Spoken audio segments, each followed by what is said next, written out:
All right, Coach, first of all, congratulations on the win. I know we'll talk about some of the nuances of the game, but just your thoughts on fourth straight win, bowl eligibility, no matter how it comes, your assessment of where your team is right now. Yeah, just that. Fourth straight win, bowl eligibility, found a way to win a Coastal Division game, the next one. Yeah. Coach, can you talk to us a little bit about just you're up 48-27, and then they convert a couple of onside kicks, just how you wanted to execute it versus how it actually kind of played out. Yeah, I'd love to recover the onside kicks, to give them credit. Really, two great kicks. They executed super well, and 48-27 would have been better, but give them credit. Coach, a couple of things. Defensively, for the majority of the game, how did you feel like your team handled their scheme after they jumped out early? It seemed like, to use an analogy, like a little bit of a vice grip. Do you feel like you executed better? Yeah. So again, when it was 48-27, that was about how I anticipated the game going, and the end. Who figures that out? So that was unanticipated, but for the rest, that was about what we thought it would be. Really thought they were talented at the running back spot, at the quarterback spot. They had some big play potential, and that played out for the most part. And then again, the finish was a whole different script. Coach, the last couple of things offensively, you've scored 96 points in the last two games at home, and you had 636 yards today. Can you just talk about what are you seeing that is accounting for all of this production? Both in yards and points, and the way your offense is executing. Yeah, it starts with the coaching. So our offensive staff, Robert and I and Jason Beck, and our offensive staff is doing a really good job. Then it goes to Brennan, right? Brennan at the quarterback spot. Every play goes through him, and then between Dontavian and Rashawn and Jelani and KT and Billy and Wayne and Devin Darrington, right? There's lots and lots of production happening out there. So really fun to watch. But it is designed super well, and our offensive staff is doing a great job using the resources we have. Last thing, Coach, it's a team game, and you mentioned a couple of folks, but Keaton Thompson's production, both as a runner and a receiver, and then Dontavian's just gifts and athleticism. Can you talk about those two players? Yeah, Keaton is doing an amazing job, and it just seems like every time he gets the ball, positive things happen. We're falling forward, we're moving forward, we're catching at one hand, two hands. And, yeah, regarding Dontavian, ability is one thing, execution and production is something else. And so he's worked really hard to develop himself into a really skilled receiver. We'll start with Jeff White and then Hank Hurst. Brennan rushed for 99 yards today. He had some runs last week, too. As he's gotten more comfortable with his knee, what does that add to your offense? Because he was obviously throwing for a lot.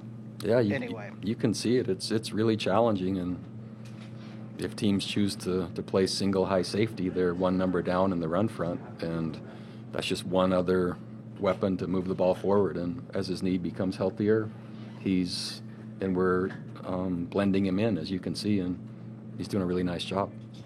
Has he played a cleaner game than he played today? It's hard to imagine. I don't remember one if he has. Bronco, I think Brennan is like 350-some yards off of the school record for most passing yards in the season. And I don't know if he gets a lot of respect nationally. Do you think he gets enough respect nationally for what he's done so far this season?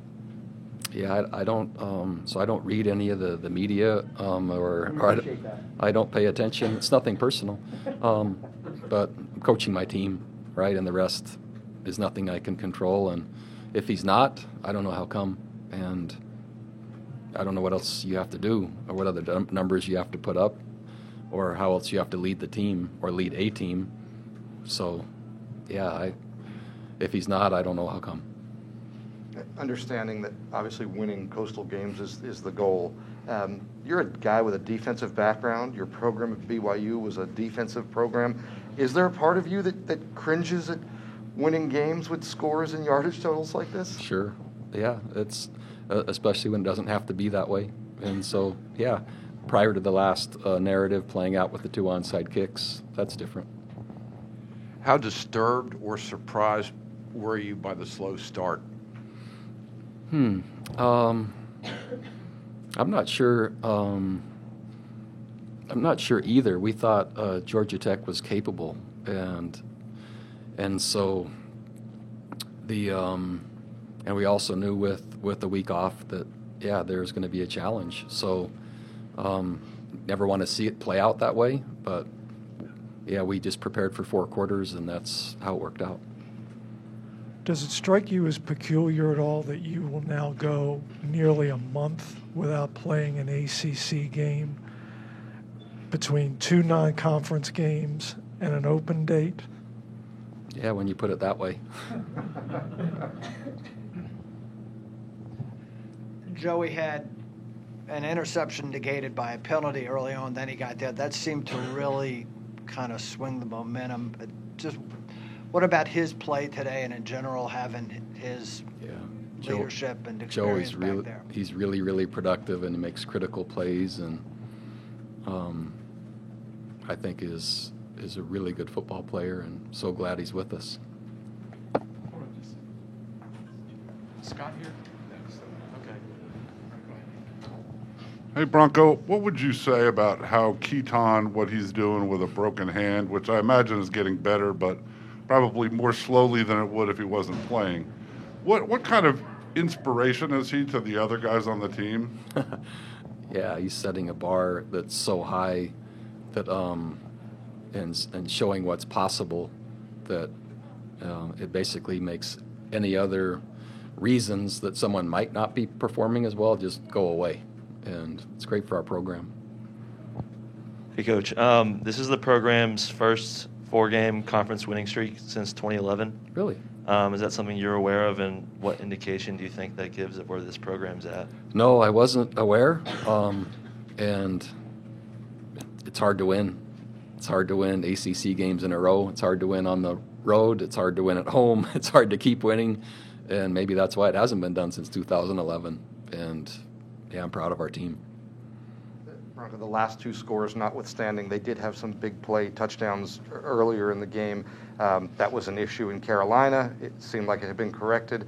How much of a concern is that still lingers for your group?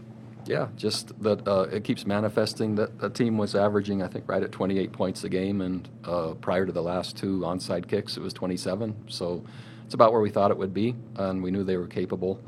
So just got to keep working. Is the chunk yardage, though, more of a concern, or it's just the scoreboard? It doesn't really matter how they get there?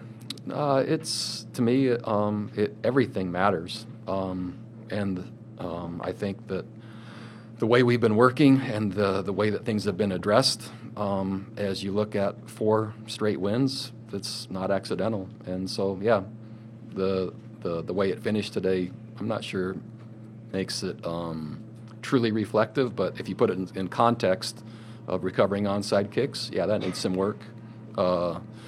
And prevent and preserving victory. So if you put it in that context, the rest of it looked to me like it just is a work in progress that's making progress. How often do you practice defending last-second passes into the end zone? Yeah, rarely, because there's a great chance of getting our own team hurt. And so, but we practice 2-minute every day in Pass Skelly.